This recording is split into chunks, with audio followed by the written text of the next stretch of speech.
want to be certain that you listen to this entire program, we have the one and only Senator Sarah Anthony to talk about taxes, homestead property taxes.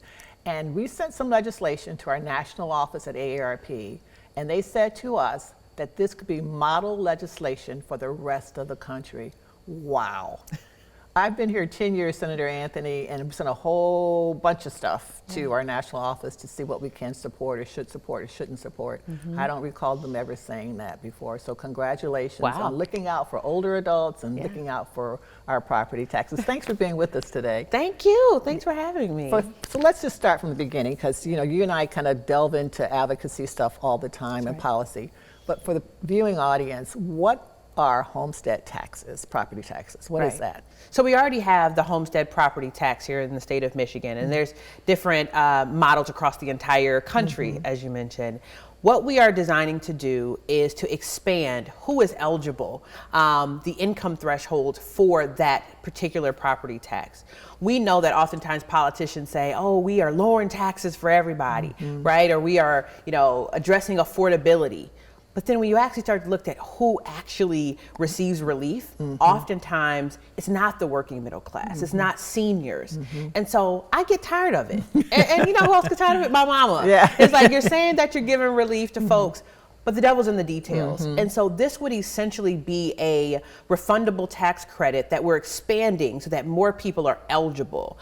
And it applies to both homeowners and renters. Because what we hear from seniors is, one size doesn't fit all. Right? Whether you are a senior who, for example, got rid of that big old house after their kids went off and they didn't need that and they downsized and decided to rent. This property tax also impacts them, so they would get some relief. And then homeowners, folks who are middle class, working class, it does a little something for everyone. Because what we have heard from people is that housing cost. Housing cost is one of those drivers that impacts folks across the board. So we wanted to find something that would reach as many Michiganders as possible. Well, thank you for that, because that's what we hear all the time as well. And it wasn't really on the radar as much 5 or 10 years ago, but the costs have just gotten so astronomical now. We hear everywhere across the country, across the state that we go, we hear about housing costs. Who is eligible for this legislation, not if, when this legislation passes, who will be eligible for this tax? So we adjusted the income levels to folks with $70,000, roughly around $70,000. And so what that would mean is that whether you own your home or you're a renter, you would be able to receive this refundable tax credit. And this is the cool part about this, is when I have heard directly from constituents, because that's where most of my ideas come from, right? Not just lobbyists, stakeholders, but when you talk to people and they talk to you about their housing concerns. Seniors often tell me, I want to age in place. I want to keep my home, but maybe there's some tools in the toolbox that makes it more affordable for me to do that. Maybe it's revitalizing my home, accessibility needs. Or again, folks who say, you know what, the heck with that big old house and all that comes with it, I want to rent. But making sure that we're lowering costs for everyone is what this bill is designed to do. And renters, they have not been included in the past, is that correct? So they have been. They have been, but again, this would expand that so that more people would receive more relief. And what kind of relief are we talking about? Exactly, let's say you said $70,000 would be the threshold? Yep, and then it actually increases based on if you're a couple. This is another piece of that. I think it's around 140 or so that if you are a couple, you could also do the joint filing and receive even more relief. So, and all of those details are on our website. So I want to make sure to give a shout out to our Senate website. If folks just look up Senator Sarah Anthony, they'll have a landing page where folks can learn more about the details and how, quite honestly, relief would look for them. And the one other piece that I think, your viewers would be really interested in, and what makes AARP so powerful, is you all are nonpartisan, whether you're Republican, Democrat, Independent. And it was important for me to partner with someone on the other side of the aisle. So this is a bipartisan bill package. You have someone like me who, is a Democrat working alongside a Republican woman in Michigan. And we just said, this just makes sense.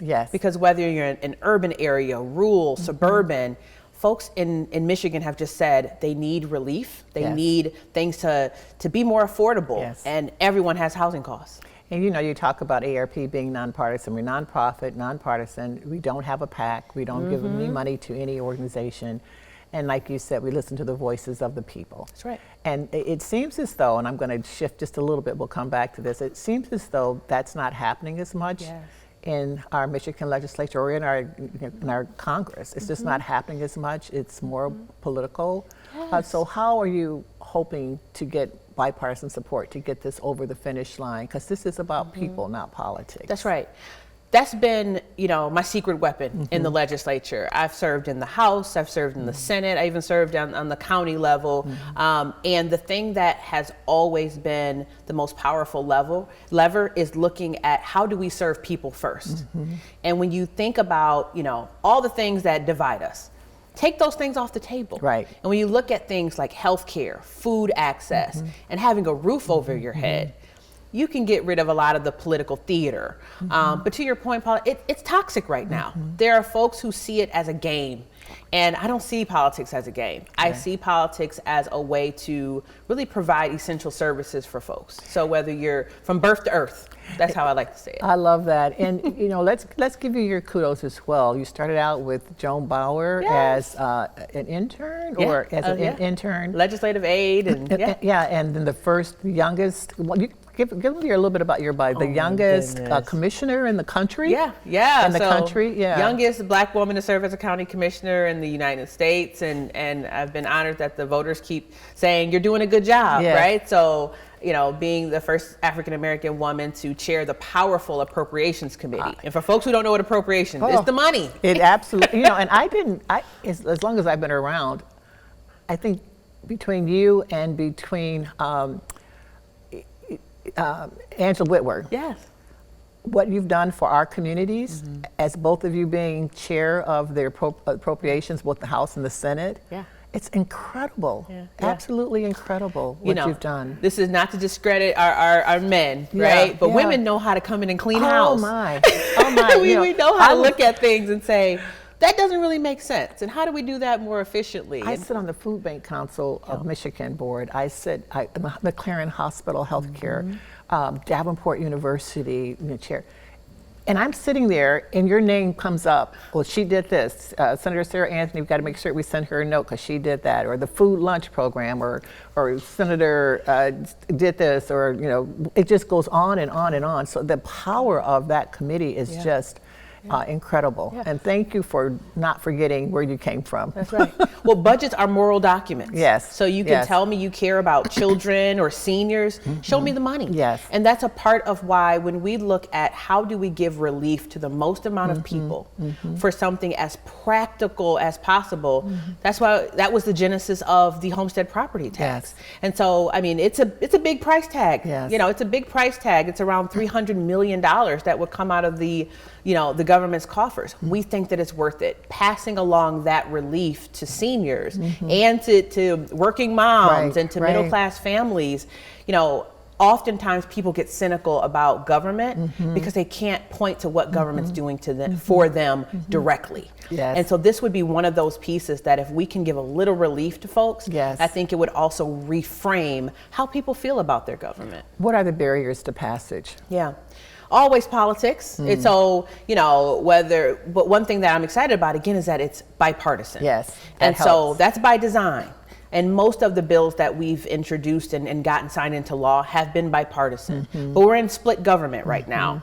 The Senate is controlled by the Democrats, the House is controlled by the Republicans, and we have a Democratic governor. So we're learning how to work well together. There's been bumps along the way. But the other piece is that with so much happening at the federal level, we have a scarcity of resources. There's not as much money in the state's coffers. So not only politics, but also limited resources are the barriers. But once I put my mind to something. I know. And that's how ARP is. Once we fight to win. So we keep the fight. We look at lowering the price of prescription drugs. It took 20 years to have Medicare negotiate the price of prescription drugs. Big Pharma came out after us every single time, but we won. And we won as a result of the people lifting their voice, calling their state legislator, their congressperson. We won as a result of the people, not as a result of politics. And you were also instrumental in one of the biggest and best accomplishments, I think, in recent years, which is that retirement tax. Yes, pension. Right? Yes, I yes. mean, the fact that when I see one of those red T-shirts, someone from AARP that comes to my coffee hour and says, I've got something to say about a caregiver tax or about the retirement tax.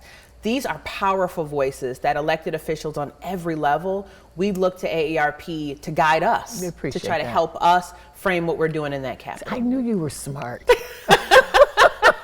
Yes. I tell everybody she's so intelligent. Yes, and we just appreciate the partnership. AARP is an amazing partner. Thank you, we appreciate that. And we appreciate you always letting us know what's going on and what's happening so that we can partner and collect and collaborate on some of these issues. You mentioned something that's also near and dear to our heart, and another pivot, and that's caregiving. Yes. I know that you're very familiar with caregiving and the 1.7 million unpaid family caregivers in the state of Michigan that saves the state of Michigan money as a result of them keeping their loved ones at home. I can remember going into Asian American Pacific Islander community and talking about caregiving, and someone said to me, I don't even know what you're talking about. This is my mom. That's right. You know, so they don't even consider it a job, but yet it saves money. It saves the state money.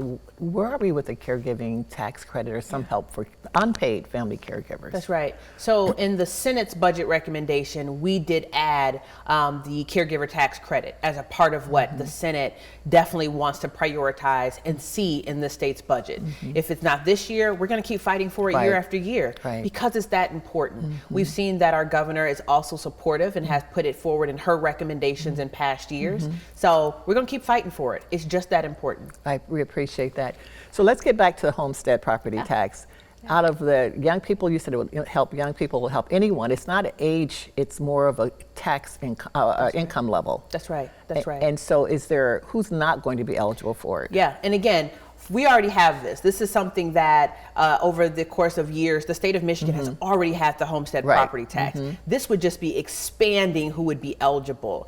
And this is something that, you know, whether I'm talking to folks at AARP or single mothers, you know, I've been going to different churches and groups because folks get excited about having their, you know, their housing costs lowered.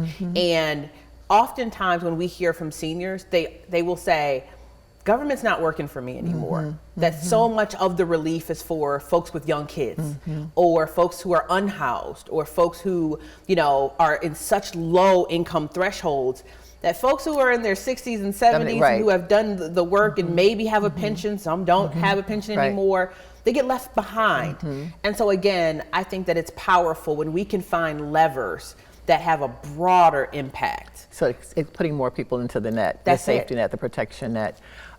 That is so powerful. What's the next step in terms of the legislation? Where is it now? Where is it going? That's right. So we're fighting for a hearing at this point. We want to hear from people across the state. I want to hear from folks, whether it's seniors, young people, folks we want to keep in Michigan as we're facing a housing crisis. We want to hear their stories because often those are the stories that we bring into our committee hearings. Those are stories we amplify on social media. So we ask folks to reach out to us and tell us, how is the housing crisis impacting them? And how would having a little bit of relief through the homestead property tax credit, how would that benefit them? We can help with that. This program hopefully will help with that as well. And there's a website here for people to contact you on the Senator Anthony, Sarah Anthony. It's just tell them to Google State Senator Sarah Anthony. We'll put it on the web. We'll put it. There's a link on there on the site so they can see that.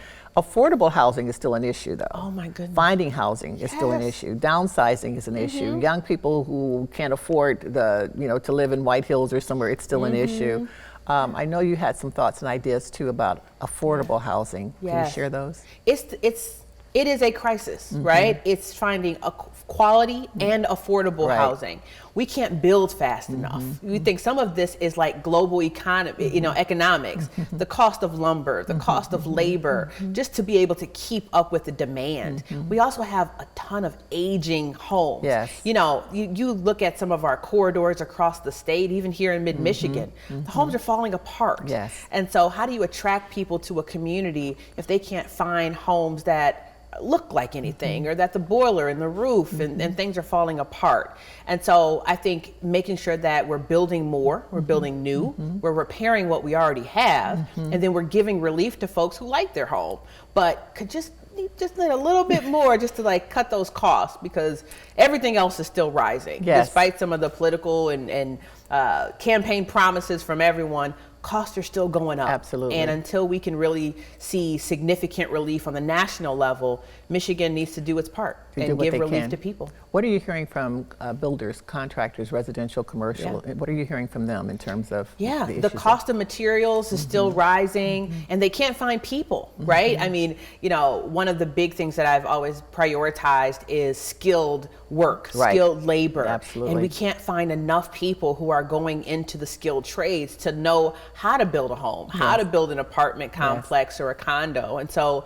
you know, it's kind of a crisis for a reason. It's because every single side of this requires a lot more ingenuity and resources, even zoning laws, right? Yes. Some of our cities and counties need to come into the 21st century and realize we can't do what we were doing in the 40s and 50s. Remove the red tape. Yes. So, and I know that AARP has been instrumental in making sure that, you know, communities are walkable, bikeable, and that they are what's the term for it? Age-friendly community. Age-friendly communities, right? You Absolutely. see, when you all come in my office, I listen. You do.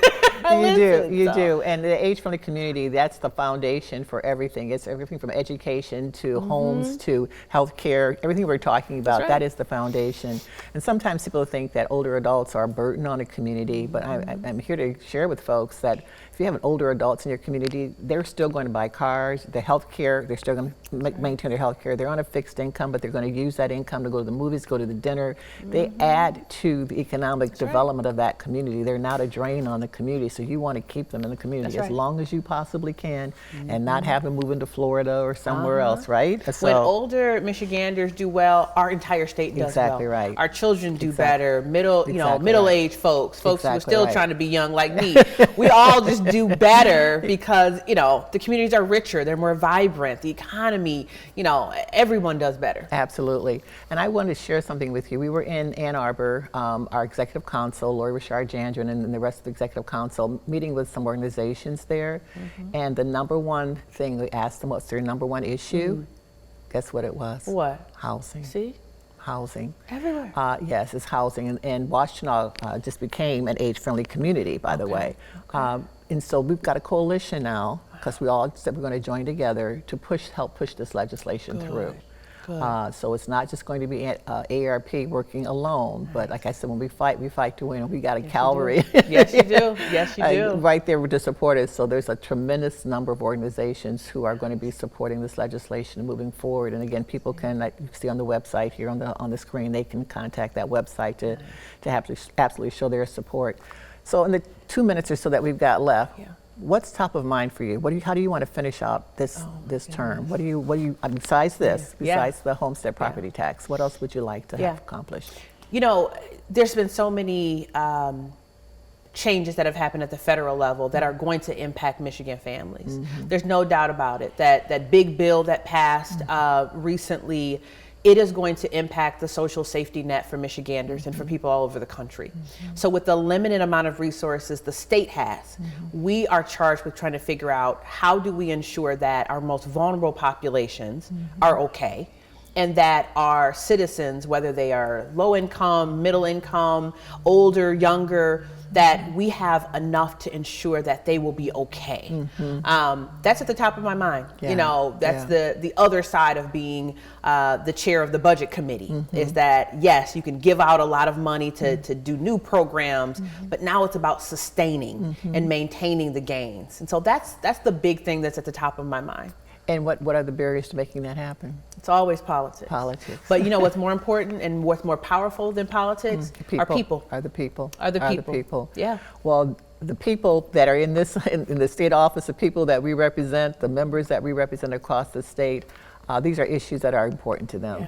And I wanted to say thank you for listening to the voices of the people and not listening to the politics. That's right. It takes a lot of courage to do some of the work that you're doing. So again, we're going to fight, and we're going to fight to win. Thank you. Appreciate you. Appreciate you. Thank you so much for being here with us today. And let's just keep working together on behalf of the people. Yes. And thank you for watching. And again, go to that website if you want to lift your voice and talk about how important this homestead property tax would be to you.